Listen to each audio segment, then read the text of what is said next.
നിങ്ങളെ ന്യൂയോർക്ക് എന്ന് പറയുന്നത് മനസ്സിലേക്ക് ന്യൂയോർക്ക് എന്ന് പറയുമ്പോൾ വരുന്നത് എന്താണ്? ആ ഒരു ടവറൊക്കെയാ വരുന്നത്. കെട്ടിടങ്ങളല്ലേ? അതെ. ആർക്കിടെക്ചർ അല്ലേ? അതെ. അല്ലേ? ആർക്കിടെക്ചർ ഇല്ലാത്ത ഒരു ന്യൂയോർക്കോ അമേരിക്കയോ നിങ്ങൾക്ക് എന്ത് വ്യത്യാസമാണ് അതിന് ചൈനയുടെ ഉൾനാടുമായിട്ട് വ്യത്യാസമുള്ളത്? അതെ, ശരിയാണ്. ഒരു വ്യത്യാസമില്ല. കൃഷിയിടങ്ങൾ എല്ലായിടും ഒരുപോലെയാണ്.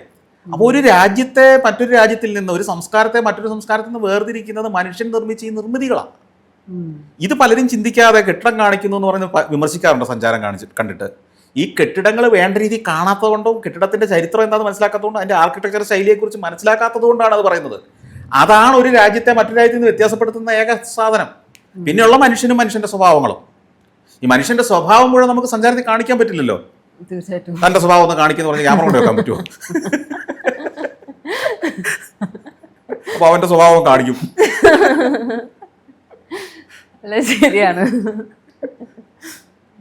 അപ്പൊ ഭക്ഷണം എക്സ്പ്ലോർ ചെയ്യാറില്ല. ഞാൻ പറഞ്ഞത് എന്റെ ആദ്യ ഘട്ടം അതായിരുന്നു. ഇപ്പോ ഈ ലോകത്ത് കേരളത്തിൽ തന്നെ ആയിരക്കണക്കിന് ബ്ലോഗേഴ്സ് ആയി കഴിഞ്ഞു. അപ്പൊ ഈ കെട്ടിടം തന്നെയല്ല, മലയാളത്തിൽ തന്നെ വേണമെന്നില്ല. നിങ്ങൾക്ക് ന്യൂയോർക്കിന്റെ ഏതുതരം വീഡിയോ ഇംഗ്ലീഷിലോ ഹിന്ദിയിലോ തമിഴിലോ എവിടെ വേണമെങ്കിലും നിങ്ങൾക്ക് കിട്ടും. അപ്പൊ ഇനി ഞാൻ ഈ കെട്ടിടം കാണിക്കുന്നത്, അല്ലെങ്കിൽ ഈ കെട്ടിടങ്ങളും അതിന്റെ ആർക്കിടെക്ചറും അതിന്റെ ആ ഒരു നഗരാസൂത്രണത്തിന്റെ ഇതൊക്കെ ഒത്തിരി ഫോക്കസ് ചെയ്യുന്നതിന് പകരം അതിൽ കുറച്ചുകൂടെ കൂടുതൽ ഈ പറഞ്ഞ മറ്റു കാര്യങ്ങളുണ്ട്. മനുഷ്യന്റെ ജീവിതവുമായിട്ട് ബന്ധപ്പെട്ടതാണ്. അവരെങ്ങനെ ജീവിക്കുന്നു, അവരുടെ ദൈനംദിന ജീവിതം എങ്ങനെ, അവർ എന്ത് ഭക്ഷണം കഴിക്കുന്നു, അത് പ്രിപ്പയർ ചെയ്യുന്നത് എങ്ങനെ, അങ്ങനെയുള്ള കാര്യങ്ങളിലേക്കും കൂടെ ഇപ്പം ഞാൻ പയ്യെ ഷിഫ്റ്റ് ചെയ്ത് വരുന്നുണ്ട്. ഇതിപ്പോൾ ഏത് സാധനവും നമ്മളിങ്ങനെ മാറ്റിക്കൊണ്ടിരിക്കണം. ഇപ്പം 90s ഇറങ്ങിയ കാറുകൾ, 90s ലോക നിലവാരമുള്ള കാറുകൾ, ടൊയോട്ടയുടെ അല്ലെങ്കിൽ മെഴ്സിഡസ് ബെൻസിൻ്റെ ഒക്കെ കാറുകൾ 90s ഇറങ്ങിയത് അന്നത്തെ നല്ല കാറുകളല്ലേ? അന്നത്തെ ഏറ്റവും കോടീശ്വരന്മാർ വാങ്ങിയ 90s കാറുകൾ ഏതെങ്കിലും അന്ന് മോശമാണെന്ന് അവരാരും പറഞ്ഞിട്ടുണ്ടോ? എന്നാൽ അതേ കോടീശ്വരൻ 90s കാർ ഇന്ന് കൊണ്ടുവന്ന് കൊടുത്താൽ അവരെന്ത് പറയും? പോരാ, നടക്കിയല്ലെന്ന് പറയും, വേറെ സാധനം കൊണ്ടുവരാൻ പറയും. അപ്പം ഓട്ടോമൊബൈൽ ഇൻഡസ്ട്രി ഓരോ ദിവസവും ഓരോ മാസവും അവൻ്റെ അപ്ഡേഷൻ നടത്തിക്കൊണ്ടിരിക്കുക അല്ലേ?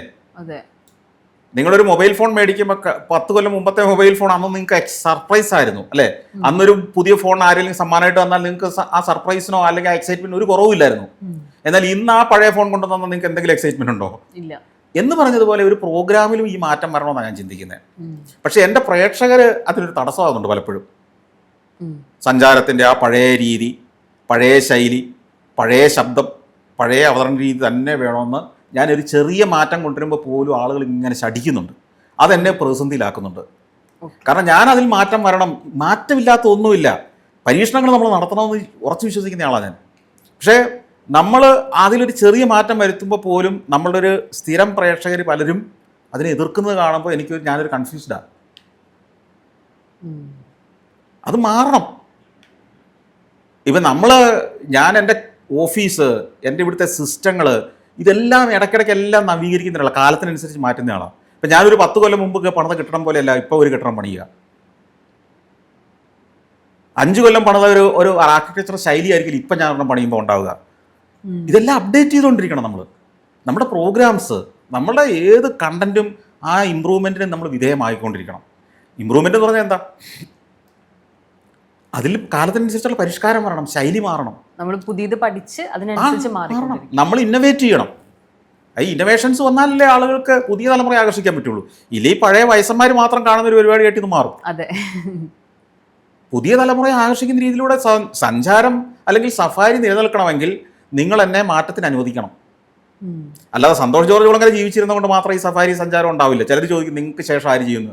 ഇങ്ങനെയാണെങ്കിൽ അതിന് ശേഷം ആരും ചെയ്യേണ്ടി വരില്ല. അപ്പൊ മാറ്റം അനുവദിക്കണം എന്നാണ് നമ്മൾ പ്രേക്ഷകർക്ക് പറയാനുള്ളത്. തീർച്ചയായിട്ടും. അതിനകത്തൊരു ശബ്ദം മാറുമ്പോൾ പോലും ആളുകൾ ഇതല്ല ഞങ്ങളുടെ ശബ്ദം, ഇങ്ങനെയല്ല ഞങ്ങളുടെ ശബ്ദം, ഇങ്ങനെയല്ല ഞങ്ങളുടെ സഞ്ചാരം എന്ന് പറഞ്ഞു വരുന്നത് ഞങ്ങളുടെ ടീമാകെ അപ്സെറ്റ് ആകുക. അപ്പോ അതെ, അത് ശരിയാ. Changes inevitable. അത് നമ്മള് പറയാണ്ടിരിക്കാൻ പറ്റില്ല. അപ്പൊ അതിനൊരു മാറ്റം നമ്മൾ അതിന് തയ്യാറാവണം. ഇപ്പൊ സഞ്ചാരിയുടെ ഡയറക്ടർ പോകുന്ന പരിപാടിയുടെ ബാക്ക്ഗ്രൗണ്ട് ഒന്ന് മാറ്റുന്നതിനെ കുറിച്ച് പോലും ഒരു എപ്പിസോഡിൽ ഞാനത് മാറ്റി ചെയ്താൽ അപ്പോഴേ നെഗറ്റീവ് പ്രതിഷേധമാണ് പ്രേക്ഷകരുടെ. ഞങ്ങളുടെ ഡയറക്കുറിപ്പ് ഇങ്ങനെയല്ല, ആ വനത്തിന്റെ പശ്ചാത്തലത്തിൽ കിളികളുടെ ശബ്ദം കേട്ട് ഞങ്ങൾക്ക് കേൾക്കണം. അങ്ങനെ തന്നെ വേണമെന്നില്ല എക്കാലവും. എപ്പോഴെങ്കിലും ചിന്തിച്ചിട്ടുണ്ട് ഇപ്പം നമുക്കിപ്പം സാറിന് ഇഷ്ടമുള്ള ഒബ്വിയസ്ലി ഏതെങ്കിലും ട്രാവൽ വ്ളോഗ്സ് ഉണ്ടാവും എന്ന് ഞാൻ വിചാരിക്കുന്നു, അങ്ങനെ എന്തെങ്കിലും ഒരു പുതുമ നമ്മുടെ സഞ്ചാരത്തിൽ കൊണ്ടുവരണമെന്ന്? ഞാൻ പറഞ്ഞല്ലോ, പുതുമ എന്ന് പറഞ്ഞാൽ മറ്റൊരാൾ ചെയ്യുന്നതിനെ കോപ്പി അടിക്കണമെന്നല്ല, നമുക്ക് തന്നെ അതിനകത്ത് ഒത്തിരി കാര്യങ്ങൾ ചെയ്യാനുള്ള സ്കോപ്പുണ്ട്.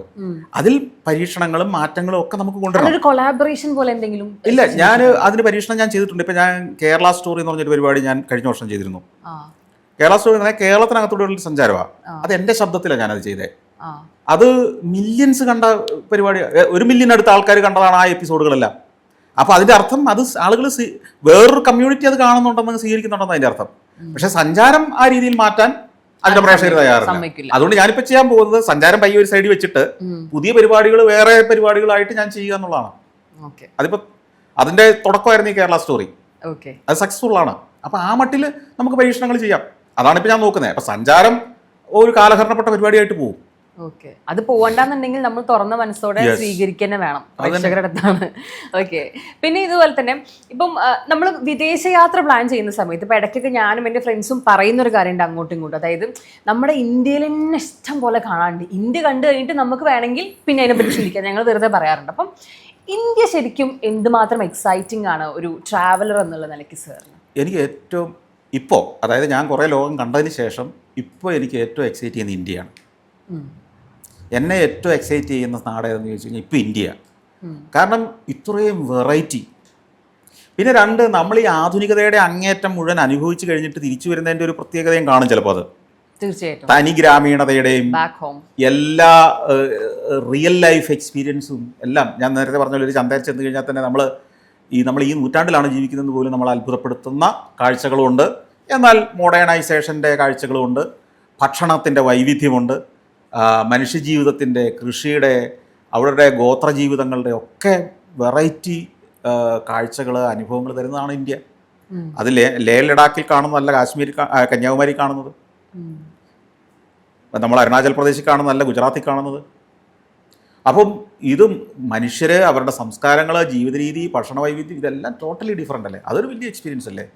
അങ്ങനത്തെ സാധനം ലോകത്തില്ലല്ലോ. പിന്നെ ഉള്ളത്, നമ്മളിപ്പോൾ ചൈനയിൽ ചെന്നാൽ പോലും ചൈനയിലെ മനുഷ്യരെ ഏതാണ്ട് ഒരുപോലെ ഇരിക്കും.